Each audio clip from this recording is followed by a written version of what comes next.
Hello, everyone. Namaste. This is T. Now, I want to share with you the pain that I carried in silence and why I'm sharing my story today.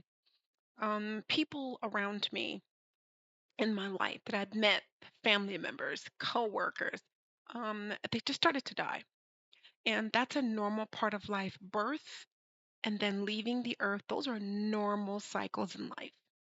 But something happened when I was little where there was all this family around, all these friends were around, all these neighbors were around. My dad would be out cutting the grass, and brothers and sisters would be having a great time. We'd be playing and picnicking and riding our bikes. And then one day, just like in an instant, I went from being a little sweet little innocent child to boom, middle school. And I looked up and I just remember in droves, people just started to die.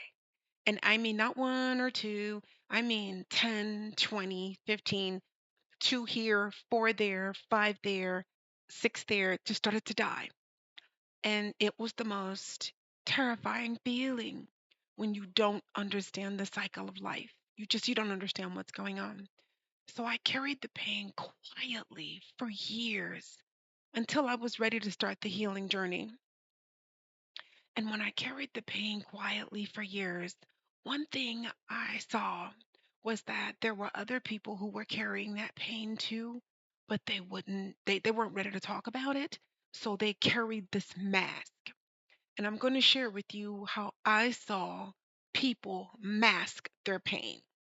And so I carried quietly for years that I could see. And we're not going to use gender identifications here. We're not going to say men do this and women do that. We're not going to do that generally. We're going to do that as a collective thing so that you can kind of get the idea. Because today we have to respect that people use different pronouns: she, her, hers, they, them, theirs. We have to respect other people's pronouns. But just in a general sense, in my life growing up, you may hear me say men do this and women do that. So I'm going to be very general when I do this. But again, we respect all pronouns here. So I just remember when I was little watching one of my family members pull up to our home, and some friends in the neighborhood that would drive through, and some of the boys that would drive through, and some of the girls too, would have heavily tinted windows, huge rims on the wheels, blasted music, crazy loud jewelry, tons of tattoos, wild hair, and they would be drinking or smoking, and they were creating a persona of protection. It was a protection mechanism. So when they would pull up to our home, they would be blasting music, and the blasting of the music was a way of drowning out the pain of their life. So they put on their favorite song, and they'd be in their vehicle, and they would be bouncing around to their favorite song. And it was a way of escaping pain that they had suffered. And I said, you know what? I understand that. I get that. And so then I would go to school and get jobs, and I would see the ladies in my life, and again, sometimes men too. I'd see the ladies in my life, and the ladies would have these huge wigs on, and you couldn't even see their natural hair. They would have excessive makeup, huge eyelashes, crazy claw fingernails, just unbelievable makeup, like all over their face. You couldn't even see their face because we're wearing so much makeup. Excessive jewelry, excessive perfume, really revealing clothing. And I don't mean just like it's summertime, it's hot. I mean revealing clothing, tight. Their body parts would be exaggerated, crazy high heel shoes. They would drive a car. They'd be blasting their music as well. Maybe they'd be smoking or drinking because they needed that attention. And I realized that, oh my goodness, everyone is living these quiet lives of desperation where they're just trying to survive their pain. They're trying to escape the hellish ways that we all have to survive. They're not bad people. They're just trying to survive their pain. They're trying to heal. And so they're trying to find a pathway to get to the other side without hurting so much. And so many people hide. And so I'll give you another example. At a job that I had, we were in training. And while we were in training, every time the trainer said, "Does anyone have anything they want to share?" and "Does anyone have any questions?" the exact same people would raise their hand. And they'd go on with these long sentences, just basically restating everything that we'd learned in training. We really didn't need to hear it again, but that person needed to feel heard after every single training of every single sentence. And so every 20 minutes, because the training was 8 hours long, and so every 20 minutes at the end of the segment, the trainer would say, "Okay, anybody have anything they want to share about that?" The same people would raise their hands and say, "This is what I think, this is what I would share." And you could see the exhaustion on the other members just listening to the exact same people sharing over and over again.